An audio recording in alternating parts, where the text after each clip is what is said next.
उड्डी जा उड्डी जा उड्डी जा जा उड्डी जा इल्म किताबी मगरों लाके। बहुत वियर्ड से हेयर स्टाइल्स होते थे, बड़े अजीब रंग बिरंगे आतिशी गुलाबी टाइप के मैं कुर्ते पहन लेता था उसमें। और मत भूलिए कि ये सिर्फ स्क्रीन प्रेजेंस है।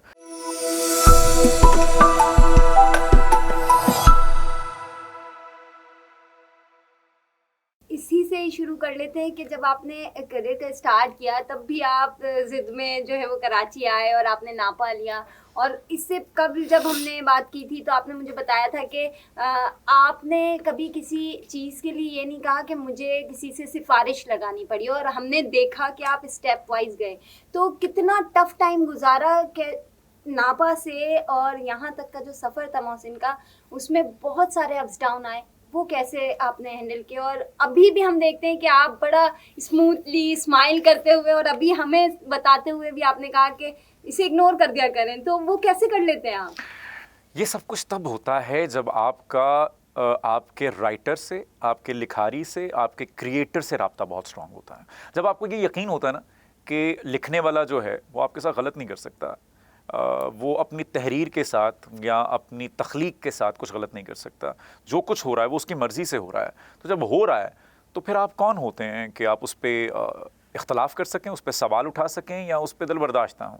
तो इसका मतलब ये है कि मुझे उससे इख्तलाफ करने का एक तो हक़ है नहीं, और मैं होता कौन हूँ उससे इख्तलाफ करने वाला। तो इसलिए बेहतर ये है कि आप उस चीज़ को चेरिश करें, उस पर मुस्कुराइए, आगे बढ़िए और उसके साथ लाव लगा के रखें और उसको देखें। चाहे यहाँ देखें, चाहे यहाँ देखें, चाहे यहाँ देखें, कहीं भी देखें, वो दिखेगा। आप उससे बात करेंगे, आप खुश हैं, आप खुश हैं, ऐसे मैं भी खुश हूँ। आप ये चाहते हैं मेरे लिए, आपने ये लिखा है मेरे लिए, आपने ये सोचा है मेरे लिए। वो जैसे मैंने उड्डी जा में एक आमद मुझे करवाई गई थी कि यार जो आखे पेस बटा के, तो फिर जब जैसे जैसे वो कहता जाए वैसे वैसे करते जाओ, इसी में आफियत है, क्योंकि होगा वही जो उसकी चाहत है। अगर मैं बात करूँ सिंगिंग की, एक्टिंग की, कॉमेडी की, तो you are full of all of them. तो क्या कहना चाहेंगे कि सबसे ज़्यादा मुश्किल क्या लगता है और सबसे ज़्यादा इंटरेस्टिंग क्या लगता है? मैं अभी गुजारिश कर रहा था कि मैं इंजीनियर, डॉक्टर, पायलट, हम बचपन में यही 3-4 चीज़ें बताया करते थे ना। मैं इन तीनों चारों चीज़ों के बारे में नहीं लिखा करता था, क्योंकि मुझे तब पता नहीं था कि मुझे क्या बनना है। और जब मुझे पता चला तो मैंने बस्ता उठाया और मैं कराची आ गया, national academy of performing arts में। तो इसका मतलब है कि मैं बना हूँ इस काम के लिए, मुझे और कोई काम धंधा नहीं है। अगर मुझे आप कहेंगे कि आप बैंकर बन जाएं तो मैं नहीं बन सकता, आप कहेंगे इंजीनियर बन जाए, मैं नहीं बन पाऊँगा। मैं बना ही इस काम के लिए, इसलिए ना मुझे ये काम मुश्किल लगता है, ना मुझे ये काम ऐसा लगता है कि इसमें बड़ी हर्डल्स हैं और मैंने बड़ी परेशानियां देखी हैं। मुझे लगता है कि हम सब अपने अपने हिस्से की स्ट्रगल करते हैं, हम किसी पे एहसान नहीं करते, हम अपने हिस्से की स्ट्रगल करते हैं। आप अपने हिस्से की स्ट्रगल करके यहाँ पहुँची हैं, मैं भाई साहब, तो हम सब जब वो करके आते हैं तो वो आप जताएं मत किसी को कि मैं देखें जी आपके लिए। No no no no no. मुझे आप आज भी कहेंगी कि आपको ये फिल्म करते हुए कितनी दिक्कत हुई, तो मैं उस दिक्कत को दिक्कत नहीं कहूँगा। मुझे लगेगा कि मैंने तो चेरिश किए हैं वो मोमेंट्स। अगर आप मुझे कहेंगे कि आप दोबारा से जीना चाहेंगी तो मैं बिल्कुल जीना चाहूँगा वो मोमेंट्स, मुश्किलात, वो परेशानियाँ, क्योंकि मैंने चुना है अपने लिए ये काम, मैंने चुना है अपने लिए इस फील्ड को। सो मैं तो एंजॉय करता हूँ, मैं इसकी एक एक बिट को, चाहे वो गायकी है, चाहे वो अदाकारी है, कॉमेडी है, मैं तो मुझे लगता है आई एम सो लकी कि मैं इतना कुछ जीने का मौका मिलता है मुझ जैसे आदमी को। आपने कुछ कैरेक्टर्स हैं जिनके लिए खुद मना किया, उन कैरेक्टर्स में अगर हम कहें परिजाद हो गया, भोला वाला कैरेक्टर हो गया, इसके अलावा खानी में आपने जो फिरोज खान ने किया, क्या वजह रही? किस्मत, उनकी डेस्टिनी। जैसे मैंने पहले अर्ज़ किया कि तवक्कल की बात है। इस चीज़ को सोशल मीडिया पे बहुत से लोगों ने मज़ाह का निशाना भी बनाया और तमस्खुर उड़ाया इसका कि अच्छा, लेकिन मैं आप क्यों उसकी वजह मैं बताता हूँ। होता क्या है, सोशल मीडिया करता क्या है, सोशल मीडिया क्रॉप करके आपका एक जुमला जिसके मानी कुछ और बन जाते हैं वो लगा देता है। अगर आप पूरी बात लगाएं, पूरी जो उसका सियाक़ो सबाक है वो भी लगाते, तो यकीनन लोगों को पता चलता कि मैं किस पैराए में बात कर रहा हूँ। लेकिन उन्होंने सिर्फ वो लगा दिया कि मुझे ये ऑफ़र हुआ, ये ऑफ़र हुआ, ये ऑफ़र हुआ, और मैंने नहीं किया। क्यों नहीं किया? उसके पीछे मैंने एक पूरी तमहीद बांधी कि एक तवक्कल की बात है, एक डेस्टिनी की बात है, क्योंकि वो मालिक ने उन तीनों अहबाब के हिस्से में लिखा था, इसलिए वो उन तक जाना था। मैं जितना भी चाहता, परिजाद का कॉन्ट्रैक्ट आज भी मेरे घर पर रखा हुआ है।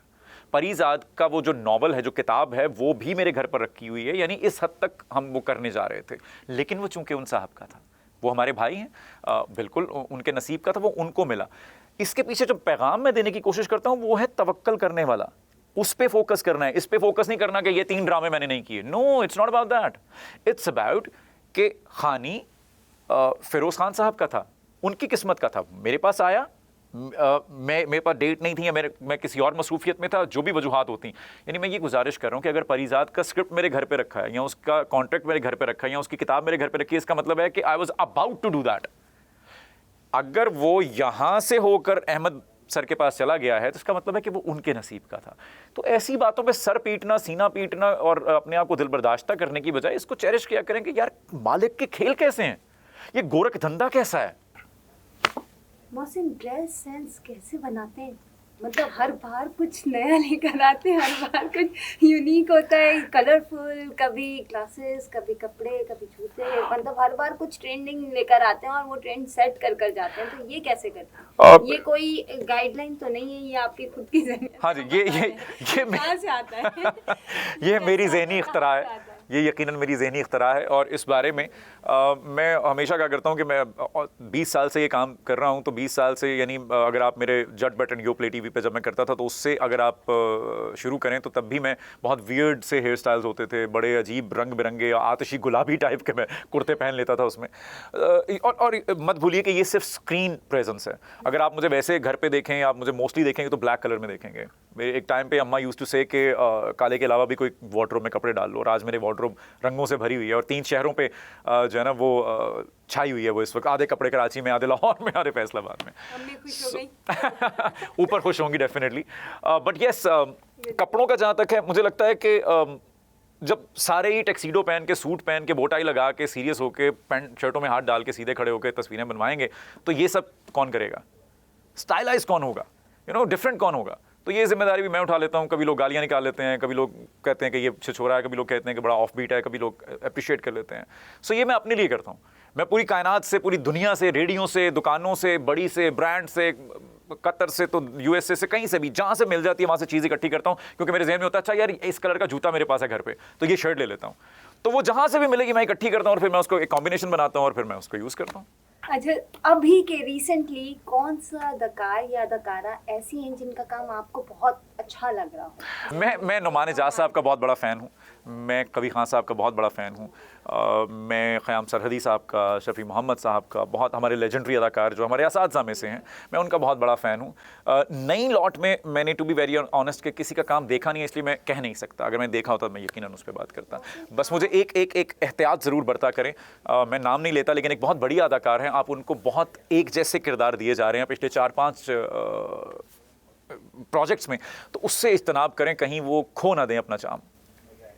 आप के उस्ताद आप कहते हैं सलामत साहब हैं, तो जी जी, क्या वजह है कि आपको वो लगता है कि बस वो उनकी चीज़ें, अक्सर हम सुनते हैं आपके जुमलों में, आपकी बातों में उनका जिक्र ज़रूर होता है? मेरे ख्याल में आला ज़र्फ़ और ख़ानदानी इंसान वही है जो अपने असातिज़ा की कदर करे और उनको ना भूले। और फिर मौला अली का फरमान है कि जिसने तुम्हें एक जुमला भी सिखाया वो तुम्हारे उस्ताद में शामिल हो गया। तो यकीनन, और फिर सलामत अली खान साहब से तो मैंने national academy of performing arts में 2.5 साल सीखा, म्यूज़िक सीखा, और सिर्फ म्यूज़िक नहीं सीखा, ये जितनी मैं बातें भी करता हूँ, मैं हमेशा कहा करता हूँ कि जितना मैं अच्छा गाता हूँ वो सब मेरे उस्ताद के, जितना मैं बुरा गाता हूँ वो मेरी ही कहीं कोताही होगी कि मैंने प्रैक्टिस नहीं की, रियाजत नहीं की और मैं उल्टे सीधे काम धंधों में लग गया, मैं उसको वक्त नहीं दे पाया।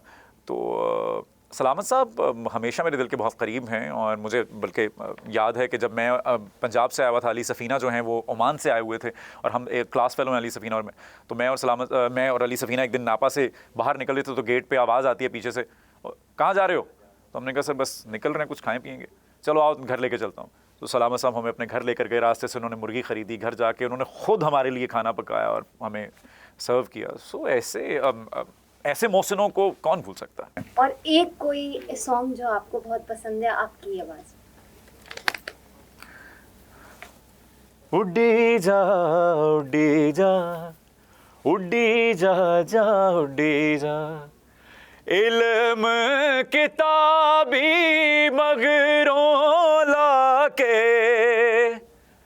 हक दियां मुंदरां कन्नी पाके, उड़ी जा उड़ी जा उड़ी जा जा उड़ी जा